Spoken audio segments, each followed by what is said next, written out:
Hello, friends and enemies, and welcome to another episode of Recovery from Politics Podcast. I'm your host, Kyle Frame, and today is Wednesday, November 6th, 2024.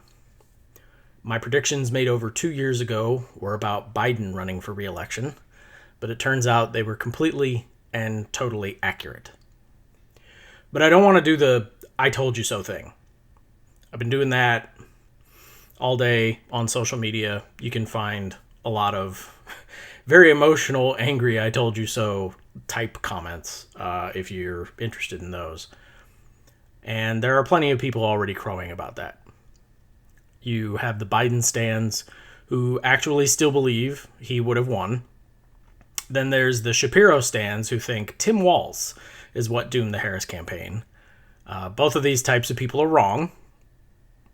I suppose the only people who can crow if they want to and have a point to it all would be the type of person who thinks Biden should have dropped out way sooner so as to allow an actual Democratic primary.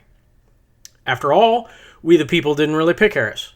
She was chosen for us. I excuse this due to timing, but Kamala never earned her nomination through the traditional means. Maybe she would have. But the people didn't choose her through normal methods, and you could make an argument that might have played a role. Personally, I don't think it did. The Democrats were doomed by the failed policies of the Biden administration. You can point to the jobs numbers, stock market, or the fact that inflation fell to 2.1% by this morning. As evidence his policies did well, all you want. It isn't what really mattered. As I've noted for quite a long time, President Biden did not effect any change. Everything he did can be wiped away with the stroke of President Trump's pen. And Congress won't even fight him on it. The Speaker, Mike Johnson, has already said they will likely repeal Biden's CHIPS Act, regardless of the thousands of American manufacturing jobs it has already created. For the economy, for manufacturing, this was an objectively good act, objectionably positive for all involved. They even spread the money into deep red states that did not return the favor at all last night. All I can say is if you work in any of those facilities and voted for Trump, you literally voted to kill your own job. No, Biden failed because he missed the assignment. He didn't try to unite the country in any meaningful way. He thought his rhetoric and jobs numbers would save us. But telling the country the other guy is a threat over and over is not a winning strategy. It doesn't unify anyone. And appealing to right-wing voters by constantly differentiating between MAGA Republicans and normal Republicans was never going to work either. These so-called normal Republicans were purged or exiled during Trump's last 4-year stint. Even good Republican Romney. They are all MAGA now. I've gone over what Biden and the Dems should have done. So who is this episode for? It isn't for the diehard Dems who did their civic duty yesterday. It certainly is not for the MAGA Trumpers, although honestly, if you're a friend or family member who voted for Trump, just fuck right off into the sun. I think you're among the most stupid, insecure, entitled brats this country has ever produced. You got everything you wanted. A giant shit sandwich and the destruction of our democracy. Eat that sandwich. Eat every fucking bite, then die, painfully. I warned you. You would not like the Christian nationalism run by crypto tech bros. You don't have the right to say, I didn't know. You knew. We told you. Your response was, dude, he's just joking. I don't even think this episode is for the apathetic voter. A lot of people are going to be pissed off at them. The ones who never ever vote for anything. They think their vote doesn't matter. They believe in certain things, and neither political party ever even tries to speak to you. And that's why I don't blame that voter. The Dems didn't knock on your door. Even the polls don't count you. Notice the top of the line, poll of likely voters. Because the polls of non-voters doesn't fucking matter. I've spoken to you before. No, this episode is for the Jill Stein, RFK Jr., Cornel West, third-party write-in voters. You went through all the trouble of actually voting. Then you threw it away entirely. I understand some of you, okay? Jennison Joe was aiding and abetting crimes against humanity. Perhaps those people were related to you, or by religion or skin color, you relate to them on a much more personal level than myself or your average American. I can understand that vote. How do you vote to end a genocide when both sides are actively encouraging it, but one side promises to try and make it not so bad? It's a legit problem. I understand it. But I don't understand everything afterwards. You know your vote for Jill Stein doesn't count, right? Like, okay, you got your protest vote. It's in there. Now what? You have successfully punished the Democratic Party. Harris will not be your president, and I'd like to pause right here because the numbers show third-party voters did not lose this for Harris. There's no version of this world where if it's only Harris versus Trump, Trump loses. Okay? They didn't. But it is a legit question I have because I do wonder about these people. You know, Harris won't be your president. The Senate and House are also likely gone to the GOP. Good job. What do you think is going to happen now? So, in 2016, I protest voted. Hillary. Schumer, Pelosi, all of them royally pissed me off. Hillary is a warmongering neocon. Schumer and Pelosi had histories of keeping real liberal policies from ever coming up. Most notably, Pelosi whipping her caucus to shut the fuck up about single-payer healthcare during the Obamacare debates. I hated these people. I had the comfort of living in a deep blue state. My vote for president literally didn't matter. Washington State went for Hillary without my protest vote. I also believed the polls the days prior. Hillary by 3%, which turned out to be accurate, but, you know, the Electoral College, so I just didn't want my vote to be a part of her mandate. But what was the result of my protest vote? Did the party lurch to the left? Did they become the attack dogs the right always makes them out to be? Did any of the aforementioned people even lose their jobs or stature? No. None of that happened. Pelosi went on to be the Speaker of the House again. The Dems still didn't find any and all excuses, still found any and all excuses to blame the far left and punish them.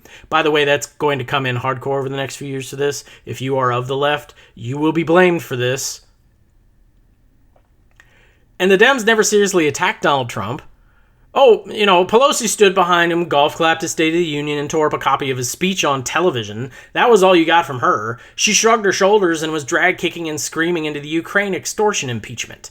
Didn't do much of anything about kids in cages, delayed the second impeachment until Trump was no longer in office, so the Republicans could be like, meh, why are we even doing this? Then her laughable response to the Supreme Court ending Roe v. Wade was to send out a fundraising email. And is she roundly mocked for any of this? Shit, she's lionized by the Democratic Party. Laid bare all her failings, and I guarantee you they're throwing her a party this morning because if there's one thing she knows how to do, it's fundraise off of Trump. I am the only non-MAGA Republican I know who hates her as deeply as they do. Just for completely rational reasons and not their bullshit misogynistic ones, she's always been bad. So, yeah, protest voters. Given recent Democratic history, what do you think is about to happen? Hakeem Jeffries was handpicked by Pelosi. If he ever becomes Speaker, he will operate as she has. He's not losing his job this morning. Schumer will retain his Democratic Senate leadership position. He's not losing his job. The Supreme Court will be filled with 30-something Christian nationalists who hate you and everything you stand for. Seriously, what do you think is going to happen? We have tangible, historical evidence in memory that nothing will change the way you want it to. Maybe you think this will galvanize people because kids in cages didn't, and Roe v. Wade didn't. Withholding Obama's Supreme Court nominee didn't. When Ruth Bader Ginsburg died a few weeks before the last election, it didn't. Shit, Palestine didn't. Students were literally being beaten by police on live television, and everyone saw it and collectively shrugged their shoulders and moved on. People will not be galvanized by this. You know who was galvanized? MAGA was.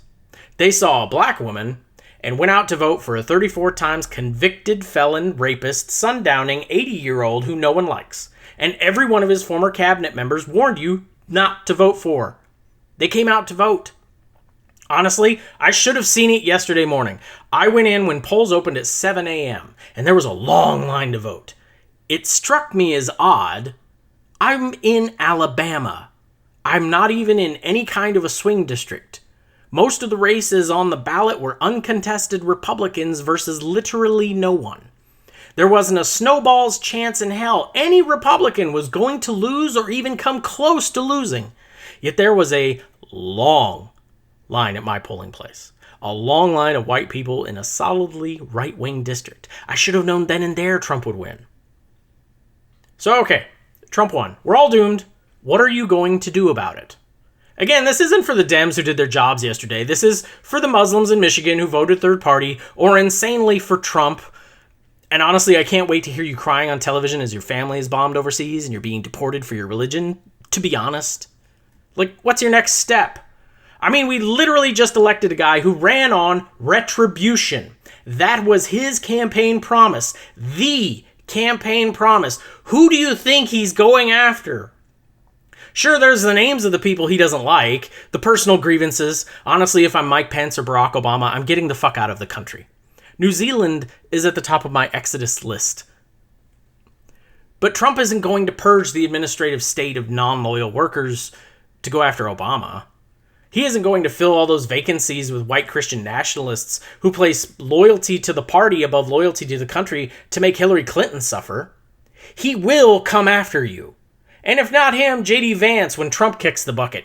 Vance literally believes only men's vote counts. He literally believes poor people should be turned into chum for biofuel. I wish I was making this up. He literally believes this is a Christians-only nation. So yeah, if you're Muslim and you voted for Trump, I find you as irredeemably stupid as Jews for Hitler. But the ones who voted for Jill, what's next for you? Do you think protests will change this regime's mind? Black Lives Matter marched against Trump in 2020. He tear-gassed them and held a photo op with a Bible in front of a church. And the tear-gassing was the compromise. He wanted the military to shoot them. Not with rubber bullets or beanbag rounds, real fucking bullets. The military, that time, talked him down. So we know protests don't work with these people. Marches don't work. Voting won't fucking work. And that'll be fun. I really hope you enjoy your vote this time because it's likely the last one that will be real or matters, assuming we vote again at all. So what's that leave? Are you ready for violence? MAGA is. They've proven it. They called in bomb threats to polling places yesterday. On social media, they spoke openly and proudly about violence should Trump lose. And for fuck's sake, on January 6, 2021, my 8-year-old son and I watched in absolute horror as MAGA stormed the Capitol trying to murder the Speaker of the House and Trump's own vice president. We know what they're willing to do. Are you going to level up right now? Are you willing to meet violence with violence? And to any of those stupid, ridiculous, moronic, entitled assholes who voted for Trump, who are somehow still here, when they come and arrest your trans daughter, what are you going to do? When you see that nice Mexican family across the street being dragged into the back of an anti-immigration van, what are you going to do? When mosques and synagogues are torn down and your religion is placed higher than all others in this supposed land of freedom of religion, are you going to cheer it? Or will you be the typical wool before your eyes sheep saying, I didn't actually think they'd do it?